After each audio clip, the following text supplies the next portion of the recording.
Eu e Paulo Pontes, nós estávamos em cima do meio-fio e Getúlio estava pelo lado de dentro, a um passo de distância de nós dois, conversando com a gente. Parou do nosso lado um jipe grande, sem nenhuma identificação de ser um veículo militar, com pessoas apaisando dentro, 5 pessoas, e essas pessoas desceram, 4 delas, e me imobilizaram e imobilizaram Paulo Pontes, enquanto Getúlio Cabral correu. Quando nós chegamos na ponte, as pessoas que tinham entrado no jipe para pegar Getúlio atravessando a ponte, me devolveram a minha pasta, que estava com a minha arma. Eu então abri a pasta com a mão esquerda, saquei o meu revólver e atirei nas 3 pessoas que estavam na frente. O primeiro tiro que eu dei pegou no sargento da aeronáutica, que morreu.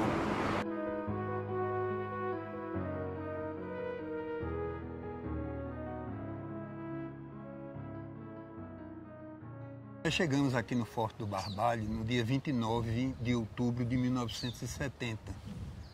Nós viemos da Polícia Federal, onde nós estávamos desde o dia da minha prisão, 27 de outubro, e onde nós já havíamos começado a ser torturados. Os momentos de maior angústia, de mais tensão que a gente passou, foram no interior dessas celas. Porque quando eles iam levar a gente para uma sessão de tortura, eles vinham com bastante antecedência, algemavam nossas mãos para trás e vendavam os olhos com esparadrapo e deixavam a gente sentado aí. Foi quando eu estava subindo essa rampa aqui para ser torturado que eu conheci Emiliano. Eu ia como que enfrentando a tortura como uma espécie de corrida de obstáculos, quase me testando e testando o que é que vinha. Era uma coisa da mente mesmo, né? E das convicções. Ninguém podia cair por mim, eu dizia. Ninguém pode cair por mim. Ninguém pode ser preso por minha causa. Poucos saberão o que é isso se não passaram por isso. É impossível você passar a outra pessoa esta experiência se você não viveu. É muito difícil.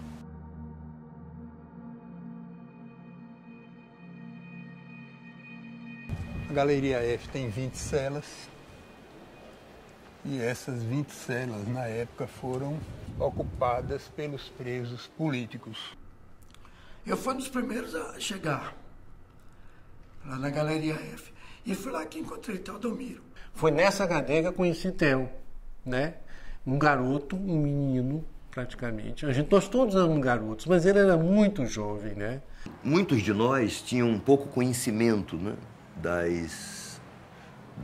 Dos fundamentos das outras organizações. Lá dentro a gente teve chance de poder estabelecer, né, uma comparação, um estudo um pouco mais detalhado, o que nos fez compreender como nós estávamos errados em nos dividirmos tanto. A gente tinha nossas diferenças de organização, a gente tinha essas diferenças todas, mas a gente conseguiu formar um coletivo que tinha uma unidade e uma solidariedade extremamente aguçadas. Era uma coisa muito bonita, muito. A gente não tinha convivência com os presos comuns. A gente não podia ter nenhum tipo de rádio, nem televisão, nem jornal, nem coisa nenhuma nessa época.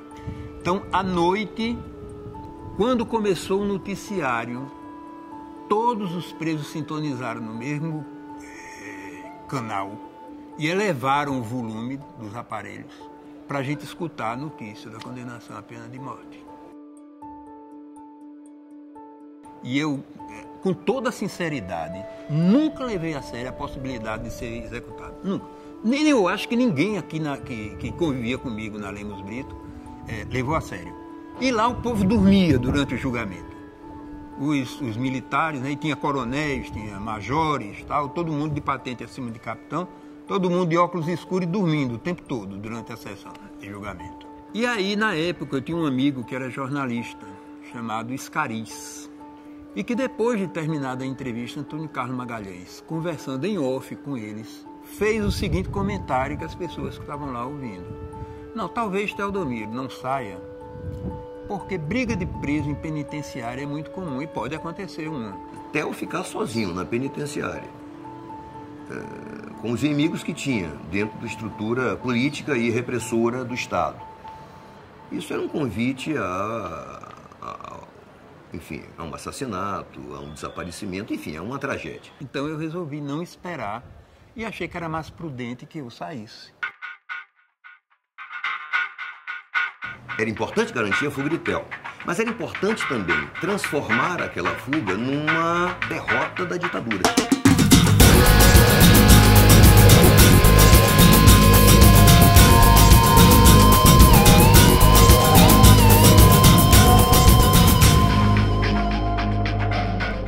Roland Barthes dizia que o prazer não é um privilégio da direita, né? Então a gente brigava muito por ter na cadeia, né, um sentimento de que não devia absolutamente abrir mão de coisas boas. Por exemplo, tomar sol. Isso é uma coisa muito, muito gostosa. Aqui era onde a gente gritava, olha o sol, e o outro respondia, olha a lua. Era um grito assim, gritava, olha o sol, o outro respondia, olha a lua, e os presos respondiam, né? Os presos também respondiam. Os presos lá de baixo. Era uma brincadeira.